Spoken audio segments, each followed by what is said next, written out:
The Man Who Played to Lose by Larry M. Harris. Sometimes the very best thing you can do is to lose. The cholera germ, for instance, asks nothing better than it be swallowed alive. When I came into the control room, the captain looked up from a set of charts at me. He stood up and gave me a salute, and I returned it, not making a ceremony out of it. "Half an hour to landing, sir," he said. That irritated me. It always irritates me.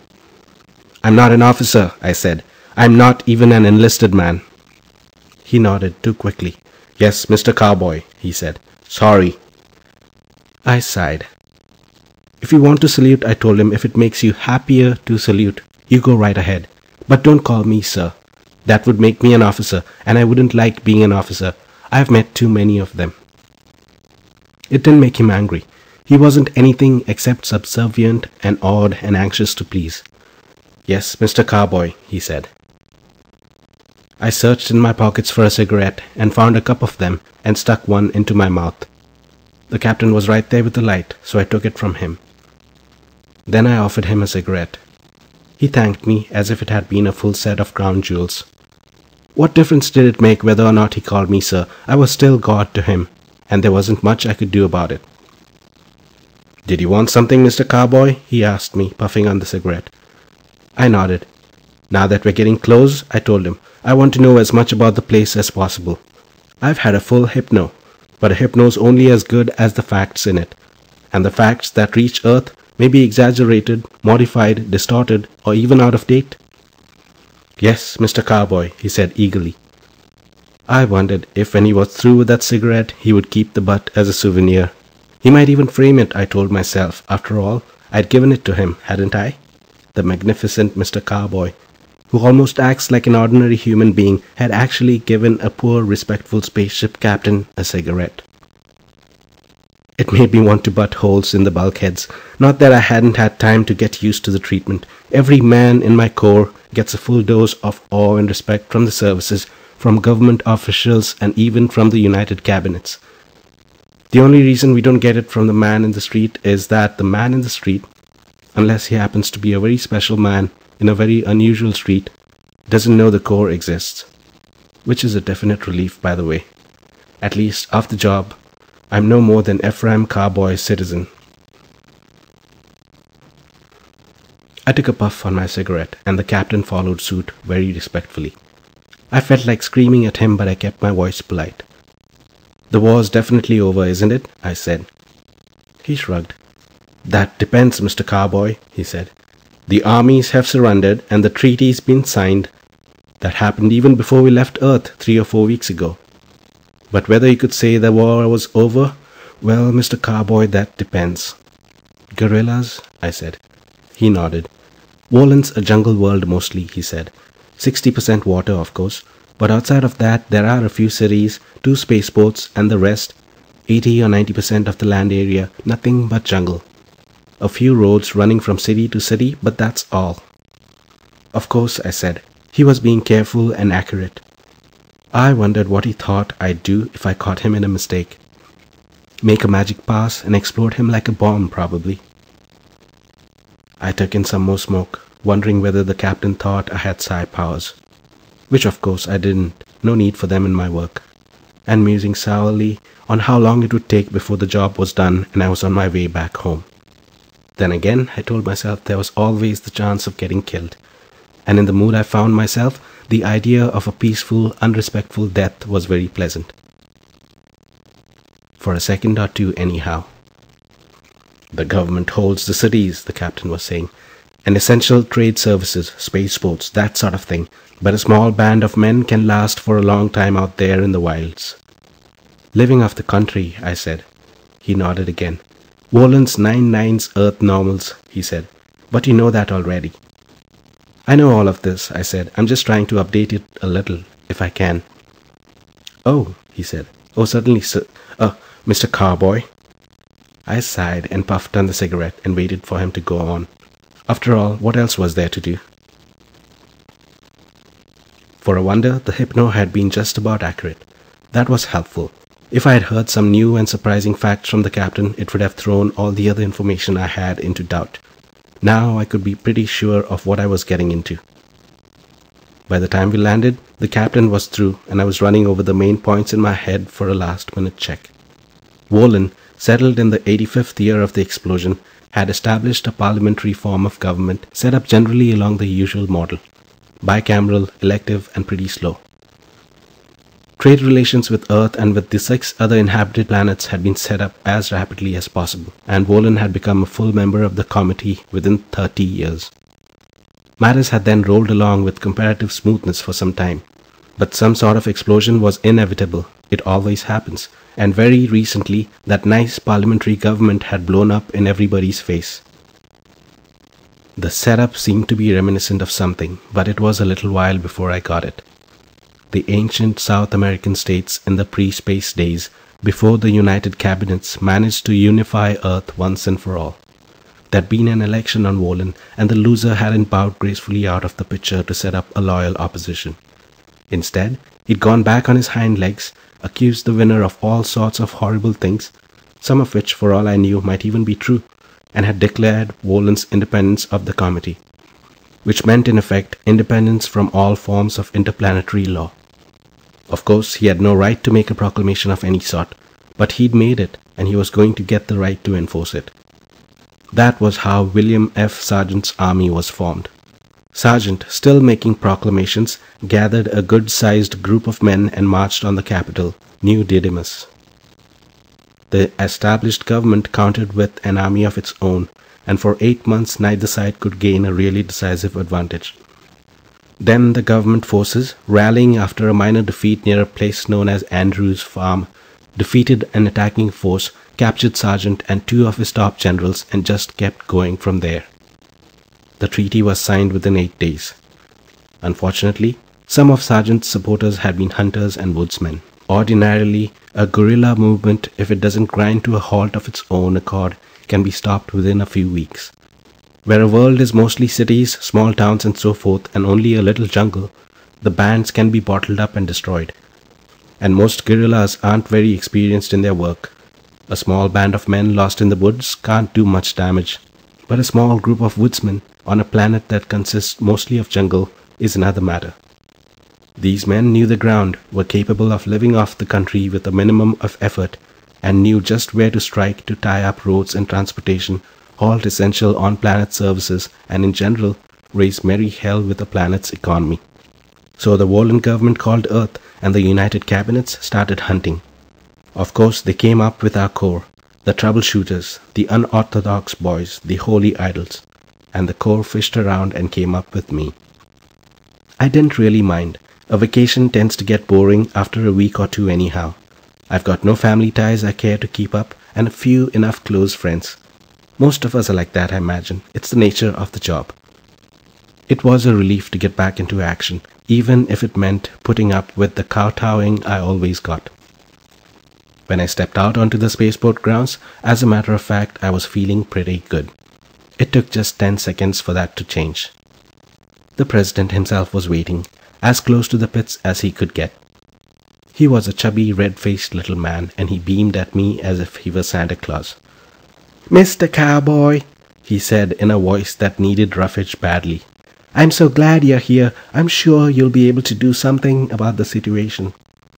"I'll try," I said, feeling foolish. This was no place for a conversation, especially not with the head of the government. "Oh, I'm sure you'll succeed," he told me brightly.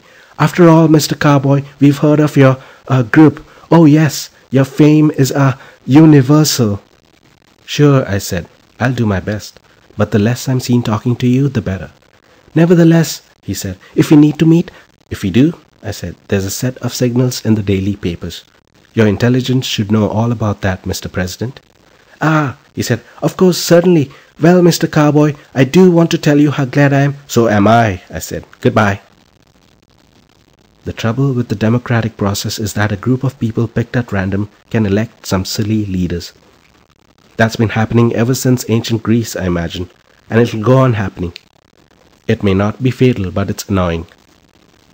My job, for instance, was to prop up this foolish little man. I had to work against a group of guerrillas who were even more democratic from all I'd heard, and who seemed to have a great deal of common, ordinary brains.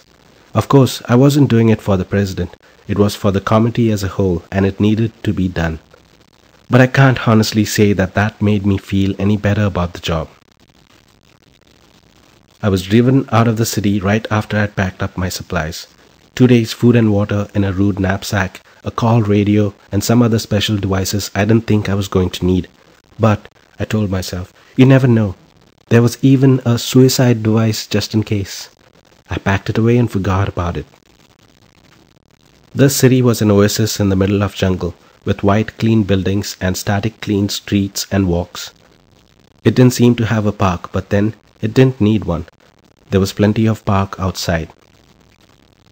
The beautiful street became a poor one half a mile out of the city and degenerated into a rough trail for ground vehicles soon after that.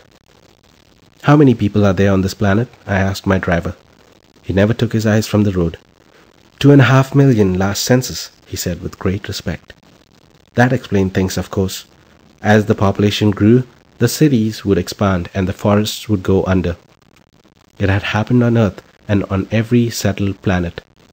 As recently as 1850, for instance, large tracts of New York City, where I made my home, were farm and forest. Why, in 1960, the population was only about 8 million, and they thought the place had reached its height. Wohlen had only begun its drive to citify the planet. Give it another 150 years and the gorillas couldn't exist for simple lack of any place to hide and to live independently. Unfortunately, the government didn't have 150 years. Judging from what I'd seen, the government didn't have 150 days. Rationing was in force at all the markets we'd passed on the way out, and there seemed to be a lot of cops. That's always a bad sign. It means normal processes are beginning to break down and anarchy is creeping in. I thought about it. 3 months was an outside limit. If I couldn't finish the job in 3 months, it might as well never be finished. It's always nice to have a deadline, I told myself. The car stopped at a place in the road that looked like any other place in the road. I got out, adjusted my knapsack, and started away from the road into the jungle that bordered it. The hypno I'd taken had told me there were farms scattered through the jungle, but I didn't know exactly where, and I didn't even want to find out. The knapsack was heavy, but I decided I could stand the weight. In 5 minutes, I was surrounded by jungle, without any quick way to tell me where the road had been. There was a trail, and maybe human beings had used it, but it was no more than a scratch in the vegetation. That was green like Earth's, and mostly spiny. I managed to scratch myself twice, and then I learned to duck. After that, the time went by slowly. I just kept walking without much of an idea of where I was going. After a couple of hours, I was good and lost, which was just what I wanted. It was starting to get dark, so I took the opportunity of building a fire. I dug in my knapsack and found some food and started to cook it. I was still watching it heat up when I heard the noise behind me. Those boys were good. He'd sneaked up through the jungle and come within a foot of me without my hearing him. I jumped up just as if I hadn't expected him and whirled around to face him. He had his heater out and was covering me with it. I didn't reach for anything, I just watched him. He was a big man, almost as tall as I was, and solidly built, with a jaw like a bulldog's and tiny, sparkling eyes. His voice was like rusted iron. "Relax," he told me. "I'm not burning you down, mister. Not yet." I made myself stare him down. "Who are you?" I said. "Name don't matter," he said without moving the heater an inch. "What's important is, who are you, and what are you doing here?" "James Carson's my name," I said. "I'm from Ankata." It was a small city halfway around the planet, a nice, anonymous place to be from. "And I'm minding my own business." "Sure," the big man said. He jerked his head and whistled, one sudden sharp note. The clearing was full of men. They were all sorts, big and small, thin and fat, dressed in uniforms, cast-offs, suits, rags, anything at all. Half of them were carrying heaters. The rest had knives, some good and some homemade. They watched me and they watched the big man. Nobody moved. "Maybe you're a government man," the big man said, "and have come out to catch some of Bill Sargent's boys." "No," I said. He grinned at me as if he hadn't heard me.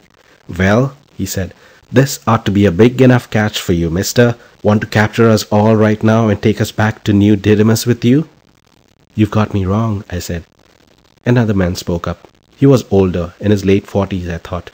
His hair was thin and grey, but his face was hard. He had a heater strapped to his side, and he wore a good uniform. "Government men don't come out one at a time, do they, Huey?" he said. The big man shrugged. "No way to tell," he said. "Maybe Mr. Carson here's got a call radio for the rest of his boys. Maybe they're all just waiting for us someplace nearby." "If they're waiting," the other man said, "they'd be here by now. Besides, Huey, you don't look like a government man." "Think they all got tails?" Huey asked him. I judged it was about time to put in a word. "I'm not government," I said. "I'm from Ankata. I'm here to help you, if you're the men I think you are." That started some more discussion. Huey was all for labeling my offer a trick and getting rid of me then and there, after which, I suppose, he was going to clear out my mythical followers in the nearby jungle. But he was pretty well all alone. There's got to be a rotten apple in the best picked barrel, and these boys were smart. The only sensible thing to do was staring them in the face, and it didn't take them long to see it. "We'll take you back with us," Huey's friend told me. "When we get to a safe place, we can sit down and talk this out." I wanted to insist on finishing my supper right where I was, but there's such a thing as playing a little too much for the grandstand. Instead, I was herded into the center of the group, and we marched off into the jungle. Only it wasn't a march. There was no attempt at order. For a while we used the trail, and then straggled off it and went single file through masses of trees and bushes and leaves. Being in the center of the line helped a little, but not enough. The spines kept coming through, and I got a few more nice scratches. The trip took about half an hour, and when we stopped, we were in front of a cave mouth. The band went inside, and I went with them. There was light, battery-powered, and what seemed to be all the comforts of a small, ill-kept town jail. But it was better than the naked jungle. I was still porting my knapsack, and when we got into the cave, I unstrapped it and sat down and opened it. The men watched me without making any attempt to hide the fact. The first thing I took out was an instant heat food can. It didn't look like a bomb, so nobody did anything. They just kept watching while I came up with my call radio. Huey said, "What the hell?" and came for me. I stood up, spilling the knapsack, and got ready to stand him off. But I didn't need to, not then. 3 of the others piled on him, like dogs on a bear, and held him down. Huey's friend was at my side when I turned. "How come?" he said. "Who are you planning on calling?" "I said I wanted to help you," I told him. "I meant it." "Of course," he said smoothly. "Why should I believe it?" "I know the spot you're in, and he didn't give me a chance to finish. "Now you wait a minute," he said, "and don't touch that box. We've got some talking to do." "Such as?" "Such as how you managed to get here from Ankata and why," he said. "Such as what all this talk about helping us means and what the radio's for. Lots of talking." I decided it was time to show some more independence. "I don't talk to people I don't know," I said. He looked me up and down, taking his time about it. Huey had quietened down some, and our conversation was the main attraction. In the end, he shrugged. "I suppose you can't do any harm, not so long as we keep an eye on that box of yours," he said. He gave me his name as if it didn't matter. "I'm Hollerith," he said. "General Rawlinson Hollerith." I gave him the prepared story automatically. It rolled out, but I wasn't thinking about it. He'd given me my first real surprise. I thought Hollerith had been killed at Andrew's farm, and as far as I knew, so did the government. Instead, here he was, alive and kicking, doing a pretty good job of working with a guerrilla gang. I wondered who Huey would turn out to be, but it didn't seem like the time to ask. The story, of course, was a good one. Naturally, it wasn't proof of anything, or even susceptible of proof right then and there. It wasn't meant to be. I didn't expect them to buy it sight unseen, but I'd planned it to give me some time until I could start the next step. James Carson, I told Hollerith, was a reasonably big wheel around Ankata. He wasn't in sympathy with the government, but he hadn't fought in the revolutionary armies or been active in any overt way. "Why not?" he snapped at me. "I was more valuable where I stood," I said. "There's a lot that can be done with paperwork in the way of sabotage." He nodded. "I see," he said. "I see what you mean." I worked in one of the government departments, I said. That enabled me to pass information on to sergeant's men in the vicinity. It also gave me a good spot for mixing up orders and shipments. He nodded again. That's one of the advantages of a guerrilla outfit, he said. The administration end doesn't really exist. We can live off the country. I should think that over an area as large as we can range on Wohlen, we can't be wiped out. Of course, that was only his opinion, but I wasn't easy about it. The sight of him had shaken me quite a bit, and I began to think I'd have to get rid of him. That would be unpleasant and dangerous, I told myself, but there didn't seem to be any help for it at the moment. About information, he said. You were closely watched. Anyone working for the government would have had to have been. How did he get your information out? I nodded towards the radio.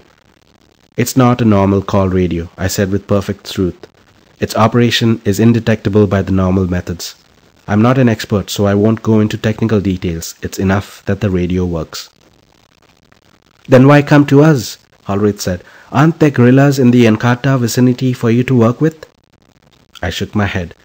Only a few more or less disaffected minorities, I said. That was true too.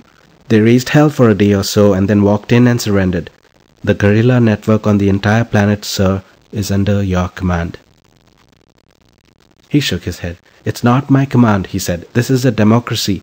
You met Huey, my orderly in the old days, but now he has as much voice as I have, except for expert matters. Crackpots. But I listened. Democracy was the basis of their group. Every move was voted on by the entire band wherever possible. We're not a dictatorship, Hollerith said. We don't intend to become one. It was nice to hear that. It meant that maybe I wouldn't have to get rid of him after all. Anyway, I said, your men appear to be the only ones active on Sergeant's behalf. He took it without flinching. Then we need help, he said. Can you provide it? I can get you guns, I said. Volunteers, supplies. There was a little pause. Who do you think you are? Hollerith said. God? I didn't tell him that, from his point of view, I was inhabiting the other half of the theological universe. Somehow, it didn't seem necessary. The men started to arrive in a week, some of them carrying supplies and armaments for all the rest. Hollerith was beside himself with joy, and even Huey stopped looking at me with suspicion. In the meantime, I'd been living with the guerrillas, eating and sleeping with them, but I hadn't been exactly trusted. There'd been a picked group of men set to watch over me at all times, and I managed to get a little friendly with them, but not very. In case I turned out to be a louse, nobody wanted to have to shed tears over my unmarked grave. Until the men arrived, there weren't any raids. Hollerith very sensibly wanted to wait for my reinforcements, and he carried most of the group with him. Huey was all for killing me and for getting on with normal operations. I don't think he had any real faith in me, even after the reinforcements began to arrive. I'd made the call on my radio in Hollerith's hearing. I'd asked for 150 men, a force just a bit larger than the entire band Hollerith had commanded until then, 300 heaters with ammunition and supplies to match, a couple of large guns throwing explosive shells, and some dynamite. I added the dynamite because it sounded like the sort of thing guerrillas ought to have, and Hollerith didn't seem to mind. On his instructions, I gave them a safe route to come by, assuming they started near New Didymus. Actually, of course, some of my co-brothers were recruiting on other parts of the planet, and the government had been fully instructed not to hold any of them up. I won't say that President Santa Claus understood what I was doing, but he trusted me. He had faith, which was handy. Hollerith was overjoyed when the reinforcements did arrive. Now we can really begin to work, he told me. Now we can begin to fight back in a big way. No more of the sneaking around, doing fiddling little jobs. He wanted to start at once. I nearly laughed in his face.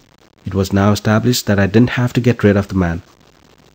If he decided to delay on the big attack, but he hadn't. So of course I helped him draw up some plans. Good ones too. The best I could come up with. The very best. The trouble, Hollerith told me sadly a day or so later, is going to be convincing the others. They want to do something dramatic, blowing up the planet most likely. I said I didn't think they had planned to go that far, and anyhow I had an idea that might help. You want to take the army armaments depot near New Didymus, I said. That would serve as a good show of strength and weaken any reprisals while we get ready to move again. Of course, he said. Then think of all the fireworks you'll get, I said. Bombs going off, heaters exploding, stacks of arms all going off at once, the 4th of July, the 14th and Guy Fawkes Day all at once, with a small touch of Armageddon for flavor. Not to mention the Chinese New Year. But sell it that way, I said. The drama, the great picture, the excitement, that, believe me, they'll buy. He frowned while he thought it over. Then the frown turned into a grin. By God, he said, they might. And they did. The conference and the election were both pretty stormy. All the new patriots were off to blow up the government buildings one after another, even more enthusiastic than the original members. It was only natural. My instructions to the recruiters had been to pick the most violent, frothing, anti-government men they could find to send out, and that was what we got. But Hollerith gave them a talk, and the vote when it came was overwhelmingly in favor of his plan. Even Huey was enthusiastic. He came up to me after the meeting and pounded me on the back. I suppose it was meant for friendship, though it felt more like sabotage. Hey, I thought you were no good, he said. I thought you were, some kind of spy. I know, I said. Well, mister, he said, believe me, I was wrong. He pounded some more. I tried to look as if I liked it, or anyway, as if I could put up with it. You're okay, mister, he said. You're okay. Someday, I told myself, I was going to get Huey all to myself away in a dark alley somewhere. There didn't seem to be much chance of keeping the promise, but I made it to myself anyway and moved away. The meeting had set the attack for 3 days ahead, which was a moral victory for Hollerith, and the men were all for making it in the next 5 minutes. But he said we needed time. It's a good thing, I told myself, he didn't say what he needed it for, because in a few hours, right after sunrise the next morning, training started, and Hollerith had his hands full of trouble. The new men didn't see the sense in it. Hell, one of them complained. All we gotta do is go up and toss a bomb into the place. We don't like all this fooling around first.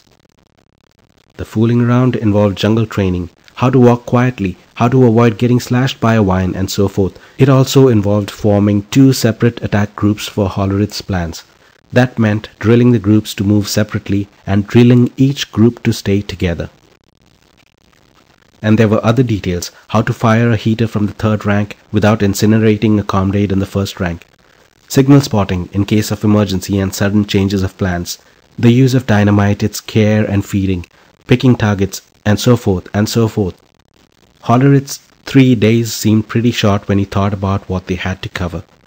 But the new men didn't like it. They wanted action. That's what we signed on for, they said. Not all this drill. Hell, we ain't an army. We're guerrillas.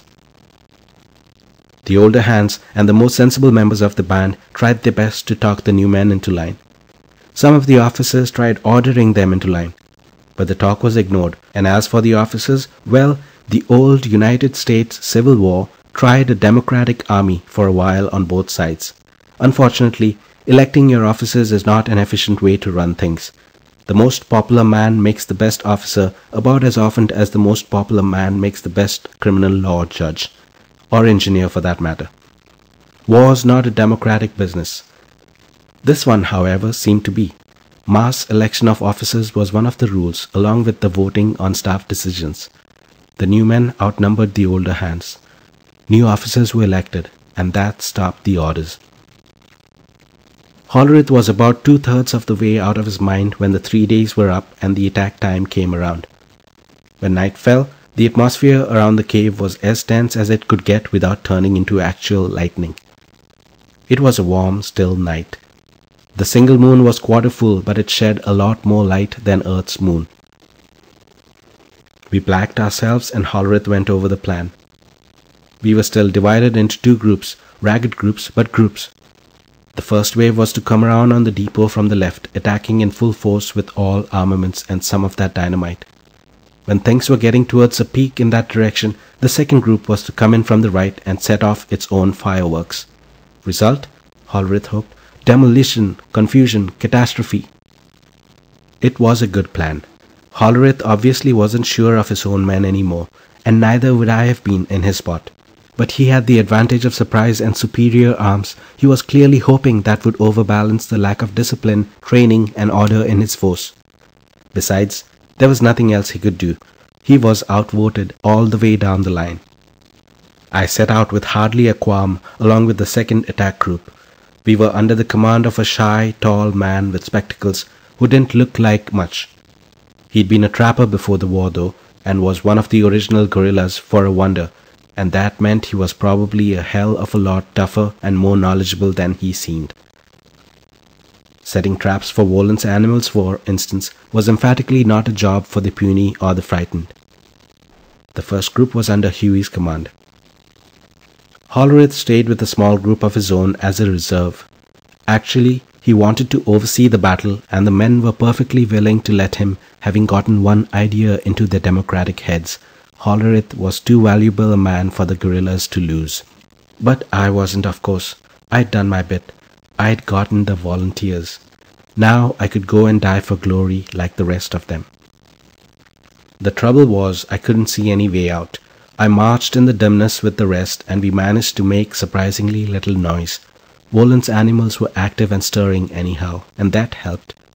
At last the depot showed up in the moonlight with the city some distance behind it. There was a wire fence and a sentry.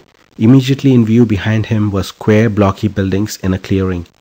Beyond that there was another fence, then some more jungle, and then the city. 50 yards from the fence, in the last screen of trees, we stopped and waited. The first group was off to the other side of the fence, and I couldn't see or hear them. The wait seemed to go on for hours. Perhaps a minute and a half passed, then the first heater went off. The sentry whirled and fired without really thinking. There wasn't any way for him to tell what he was shooting at. More heaters went off from the jungle, and then they started to come in. There was a lot of noise. The boys were yelling, swarming over the wire fence and through it, firing heaters wildly. There were lights in the building now, and a picked group of men came out of one of them, swinging in single file. The heaters chopped them to pieces before they had much of a chance. A tower light went on, and then the really big guns got going. The guerrillas started to get it then. The big boys from the armaments tower charred holes in their line, and the noise got worse. Men were screaming and cursing and dying, and the heaters were still going off. I tore my eyes away and looked at the leader of our group.